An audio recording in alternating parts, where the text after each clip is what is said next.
Greetings once again, good to see you. Today I have for you a system that's a staking system, not necessarily automated, although there is a way to automate it to an extent at least. What I'm looking at here is a system for low-priced runners, most likely favorites, but it doesn't have to be. Primarily I'm looking at horse racing and greyhound racing. I've been looking at it in the UK for the most part, rather than Australia, but it could probably work just about anywhere. I have found it works quite well in the UK looking at the place market, so the favourites in the place market. Horse racing in the UK, especially some of the bigger events, seem to do quite well. For the UK greyhounds, the place market tends to work quite well. Interestingly, with the UK greyhounds, I'm finding that I can also use this to lay the favourite in the win market, but there's a little bit more complicated maths required to make that work with the spreadsheet for this. So I won't cover that bit today, but if you have questions about that, feel free to send me a message. I'll certainly get back to you about it. I'll probably focus on laying in this system at a later stage, but for the moment, we'll look at just backing, and as I said, I've been looking at the favourites in the place market. Now, the system that I'm using here is called Shorties Staking, so it's a staking plan, as I said, looking at short-priced runners.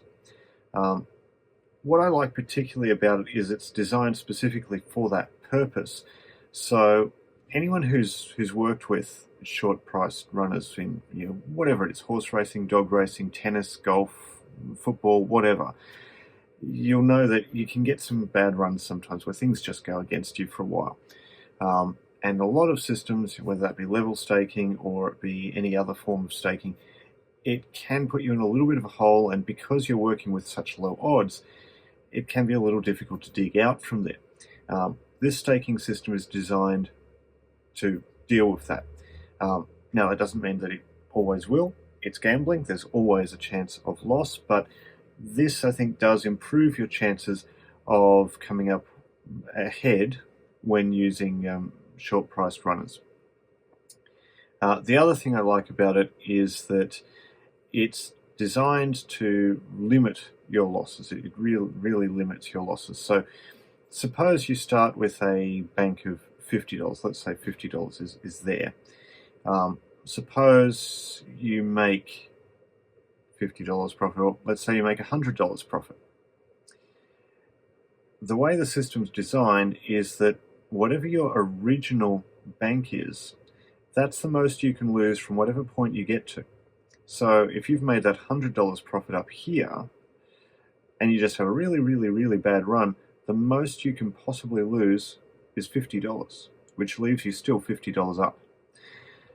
That's something I like about it. It acts really as a circuit breaker in that way, to make sure you can't get in too deep.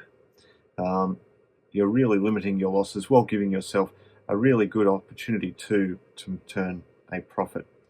Now, it does this through a couple things. There's a little bit of maths in terms of the staking, so for it to decide how much you're actually betting at any point in time. But it also does it by operating two banks effectively. So you've got your starting bank, where your starting balance is, and whatever that is, it can never grow by more than that starting amount. Anything that you get that puts you above that starting amount gets placed in a separate special bank over here, and that's never touched ever again. So you're never working with this extra amount over here. That's yours. You've made that profit, that's yours. The starting bank here stays at your original amount.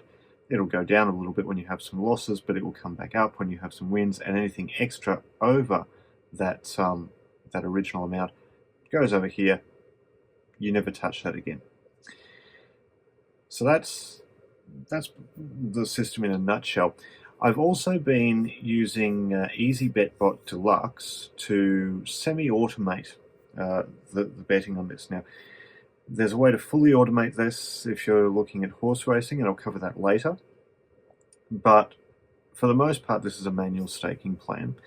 I've been using Easy Bet Bot Deluxe to semi-automate it because I'm looking at, as I said, horse racing in the UK for the most part overnight, in my time, afternoon in the UK, and I'm busy doing other things at that point in time. So I'm not necessarily watching every race or sitting there with every race. So what I find is that I can look at the list of races that are coming up. I can decide, well, I think this, maybe not in the next race, but the one after that, that'll be the one that I think is next good for this system. And I'll then tell Easy Bet Bot that I want it to place the bet on the favourite in the place market when we get to a minute out from the start of the race. For example, that's what I've been doing it 60 seconds from the start. You may want to do something different. And I just leave it do its thing. And if I'm not too busy when the race is on, I'll come over and check to see how the race goes. If I miss the race, well, the bot will tell me what the result was, so it's no big deal. And then I can record the result in the spreadsheet, move on to the next race. That way I don't have to be focused on it completely, which with some manual staking systems, that can be a bit of a downside. It can be quite time intensive. This just reduces the amount of time I actually have to spend on it. So if I'm busy doing other things and I can't get back to the computer in time for the next race, I don't have to accept odds that might not be optimal, 10, 15, 20 minutes before the race. The bot will place the bet for me at the point where I think the odds will be most reflective of where they should be, which for me is about a minute out from the race in the UK. And it'll just do its job, and I'll record the results when I get to it. Saturday night, I did have a bit more time to actually sit there and do it, so I actually recorded a little bit on Saturday night following some UK races, so I'll show you that now, and then after that we'll come back and we'll have a bit more of a look at the spreadsheet. Alright, I forgot to start the screen recording before I got Easy Bet Bot to place this bet, so if you can see here, we've got a bet here on blue stocking in this race coming up, a stake of $2.50. I've already entered the price that I got in the spreadsheet. You can see here an Easy Bet Bot. You can see it's placed the bet already because we are less than a minute away from the race. You can see I've entered into the spreadsheet the details of the bet. When it wins or loses, we'll put the details in there. So let's go to the race and we'll see how that gets placed in the bot for the next race. As the flags are raised, 10, let off. In the Group 1 Cairn Community Games Pretty Polly Stakes. Pretty Polly Stakes Group 1. And it's Emily Upjohn looming on the outside of Lumiere Rock, kicking away from Stay Alert. They're followed by Blue Stocking. Francophone falls away, then Content, Tasmanian Maxes. But opening up with over a furlong to go is Emily Upjohn from Blue Stocking, who sets off in pursuit. But a good 3 lengths down. Then Lumiere Rock, who can't give any more. Stay Alert and Content. It's Emily Upjohn from Blue Stocking. Slowly but surely, closing with every single stride, and it's time to perfection by Blue Stocking. Makes the breakthrough at Group 1 level in the Pretty Polly, running down Emily Upjohn and then Content, who stayed on into 3rd place. So Blue Stocking won the race, or market as such in the spreadsheet. I put $1 in the price in the spreadsheet just to get the stake for the next race. You have to put an amount in so that it gives you the stake. It is $2.50 in this case, so we're less than a minute. We're actually pretty close to the race, so just putting in $2.50 on the first favourite to place. And you can see Jungle Mac is the selection here at $1.91. So I'll just fill that out in the spreadsheet. You have to put something in the price column in order to get the stake for the race. Now the stake, if you're in profit at that point in time, will always be 5% of your starting balance. It varies after a loss, but when you're at that point where it is just always a win, it will vary. Anyway, they're off at Chester, so let's see how Jungle Mac goes. Bound to try and get the lead. Al Shabab Storm, though, is working. Rail Jungle Mac has pulled out, but has got work to do. And then Sunfall, they're deep inside the furlong, and it's Al Shabab Storm who's running unwillingly here and is powering clear. It's going to be 2 on the day for owner Ahmed Al Sheikh. A comfortable success for Al Shabab Storm. Tight for second between Jungle Mac and Sunfall, chased in by Golden Pharaoh and Gunfighter. Alright, second or third, doesn't really matter which one that came in place, so that's good. So that is a victory there. So we'll move on to the next race at Newcastle. And once again, we know it'll be a $2.50 stake because we're still at that base level. So we'll tell Easy Bet Bot to place a bet on the first favourite. We are under a minute from that race, so we'll find out pretty much straight away what we've had the bet on. And just into the details, into the spreadsheet here. So United Approach is the favourite, and we want it to run a place, and we've got odds of $1.97. So let's go and have a look at that race. It looks like it'll be coming up after the race at Mandurah. Ready and off and racing as they move then over 7 furlongs this time for the Temps Network handicap. But he is staying on again, but they're racing inside the final furlong, and Make Me King and James Doyle have come surging through, drifting across the track, but well in front here the grey. Make Me King leading by a couple of lengths and wins readily. Make Me King. United Approach just for second ahead of Liamati Dreams. Second for United Approach, that's good for us. That's another win there in the place market. So we'll put in the $1 price again, so we see $2.50 is our next stake. And we'll have a look at the next race, which appears to be Windsor. So we'll go to the place market for Windsor, and once again we'll tell Easy Bet Bot that we want to have $2.50 on the first favourite. Now, of course, we could pick any particular runner if we wanted to, but we're just going first favourite. So that's then in there. Now, we're more than a minute away from this race, and we've told it that we want it to be at 60 seconds. So if we have a look over here in the scheduled bets, you can see these are the bets so far in this session. Some of them are settled. That last one at Newcastle, it's got matched. It hasn't settled yet. We know the result. It just hasn't settled at Betfair. Windsor is listed as active. You can see it'll execute there a minute before the race starts, and that's still a little way off just yet. So we'll see that execute shortly. And I've just skipped the video forward just a little bit here, so we're just on a minute out from the race coming up here. You can see the odds jumping about. The bot is just about in 5 seconds to place the bet. 2, 1, here we go.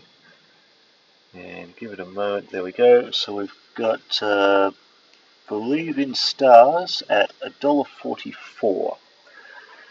So we'll enter those details into the spreadsheet. Yes, $1.44. To Believe in Stars at Windsor.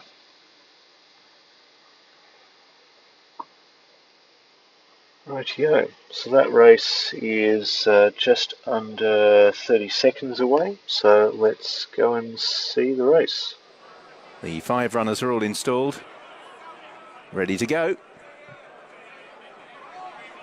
And they're off, and very slow away. On the inside was True Courage, who gave them a good 5 or 6 lengths, but fortunately there is no pace. And that might be an understatement. They're absolutely walking through the first furlong. So True Courage, who missed the start badly, has been able to get back in touch relatively cheaply there from aiming high. Then behind these, Mr. Allen, and now the dash begins with over 2 furlongs to go. To Catch a Thief on the near side is being battled away with Believe in Stars, then aiming high. Mr. Allen trying to join in as well. To Catch a Thief under the near side rail. Believe in Stars aiming high out in the centre. Still the action under the near side. To Catch a Thief and Believe in Stars. Believe in Stars to Catch a Thief, aiming high out in the centre, trying to get close. The sprint for the line. Believe in Stars to Catch a Thief may have just got back up. To Catch a Thief and Believe in Stars. Those two controlled the race. They fought out the finish. Judge to confirm. Aiming High was third. Mr. Allen and True Courage fourth and fifth. Close finish, but ultimately doesn't matter first or second. Either way, it's run a place in that race. So another good result there at Windsor. So that was quite a good run with the UK horses, as you saw, quite a good run indeed. In fact, all of those managed to run a place, which was quite positive. Now, a number of them won the race, and you may find that that the system could work for you, betting on the favourite to win the race. I prefer with this system to take the higher strike rate of the place. Sure, the odds you're getting are a little bit less, but it does mean that the system has to recover less often. So I find that probably works to your advantage a little bit. If we have a look to a little bit earlier in the spreadsheet, you can see I started off this series with the Royal Ascot races, which were a little while ago now, but you can see they were a little bit more all over the place in terms of having horses actually place, but it did turn out quite well, and you can see the progression of the staking as it was working through. If I scroll down a little bit, I did more after Royal Ascot in the following week with just random midweek events, and you can see it took a little while for it to actually recover into a profitable position, but the staking was worked out by the spreadsheet according to whatever it needed to do at the time. And what you can also see there is that it did eventually make a nice profit out of that series. It took a while to get there, but then that amount, of course, of profit went over into the special bank, and that was that. So that was all good. And as I said, you can't lose more than whatever your original bank is from whatever your high point was. So you can't come down by more than that original bank. So certainly this bet here at Ballon Robe of $43.84, that was using everything that was left in the operating bank at that point in time, because it had been however long since it last had a profit, quite a long time. But that could never have gone further down than that, which is good. Now, after that series I just showed you from Saturday night, later in the night, I did look at some of the Greyhound Derby meeting at Toaster, and again, I was mainly betting on the favourite to run a place, with the exception of the Greyhound Derby final itself, where I decided that I actually wanted to bet on a particular dog, Da. Now, I've been following this one through the Greyhound Derby series. I didn't particularly like it in the first heat. It's not a dog with a lot of early speed. It's, I was worried it was in a box where I thought it was going to get squeezed out by some faster starters, but what I saw was what makes this dog really quite special. It doesn't have early speed, but it's very clever, manages to get out of trouble if it gets into it, and has a lot of pace later on in the race. And after it just managed to get out of trouble and zoom past everyone in its first heat, and it's done similar things through the series, that was my pick to win the race. Maybe I should have backed it to win in this case, but playing it safe, I backed it to place. It wasn't favourite, but I backed it to place, and we'll see how it went. In trap 1, YI Man, trained by Mark Wallace. 2, Ballymac Gizmo, Liam Dowling. 3, King Memphis, Elizabeth McNair, and of course Rab. Delardidar in 4, Liam Dowling. 5, Churchfield Sid, Richard Rees, Ball Sports Bob, Paul Hennessy. Good luck to them, and of course all the owners. This is the Derby final. Hair running 2024 Star Sports TRC English Greyhound Derby final. King Memphis 11-10 favourite. Lids fly, they're off. King Memphis last away. Churchfield Sid goes straight to the front. Race to length up to Lardy Dar. Boyle Sports Bob on the outside from YI Man. Ballymac Gizmo and King Memphis is last as Delardy Dar hit the front onto the far side. Went 2 lengths up on Churchfield Sid. YI Man the rails. Boyle Sports Bob staying on from Ballymac Gizmo. King Memphis no luck tonight. Delardy Dar leads in for home off the corner, striding clear from Churchfield Sid and YI Man. Delardy Dar wins the Derby. Boyle Sports Bob came home in second. It's close for third. Delardy Dar gives Liam Dowling his first Derby. Boyle Sports Bob comes home in second. A 1-2 for the Irish, and it looks as though just on the far side, YI Man fills out the TriCast. And if we look at that series in the spreadsheets from those races at Toaster, you can see there was only one loss in that entire meeting. I mean, I didn't bet some of the earlier races there. I think there were 12 races on the day, and I've only done 7 of them. So I didn't do the first 5, and I think I may have missed one in the middle there somewhere. So I wasn't in every race, but you don't have to be, and that's something I think is really good about this system as well. You can be quite selective about your races that you want to be in, and it can work quite well for you. Now, I did say you can automate this as well. There is another bot that can be used to automate this. It's called the Watch the Gap bot. It has the Shorties Staking built in. Now, it has a few more things that you can do than just the Shorties Staking, but you can set it to bet on win market, place market, whatever. On horse racing, you could do it wherever you want. UK, South Africa, Australia, New Zealand, whatever. If you're going to do it as an automated system, what I would strongly suggest is make sure you're doing it on markets that have an awful lot of liquidity. I've found that this system works best when you have races that have a lot of interest in them.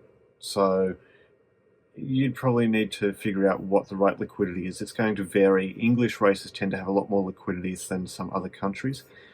If you're doing it for Australian races, for this system, I'd probably want to have at least $10,000 matched in the win market. Not really sure where you'd go with the place market. Maybe $5,000, something like that. Maybe 4, something like that. The UK has a lot more money in its market, so you work out something. But I'd suggest the higher liquidity races is where you want to be. I'd also suggest, especially for the UK with this system, avoid anything that's sort of a 4 or 5 horse race. Those tend to have some very strange results. And probably I wouldn't be going into too many races that are really long. Multiple miles of races I wouldn't be going into. Some of those very strange midweek races where you've got 4 horses or 3 horses travelling 5,000 metres around a course 5 times, jumping over hurdles. Just no, anything could win that. I wouldn't be betting in those. They have some very strange results.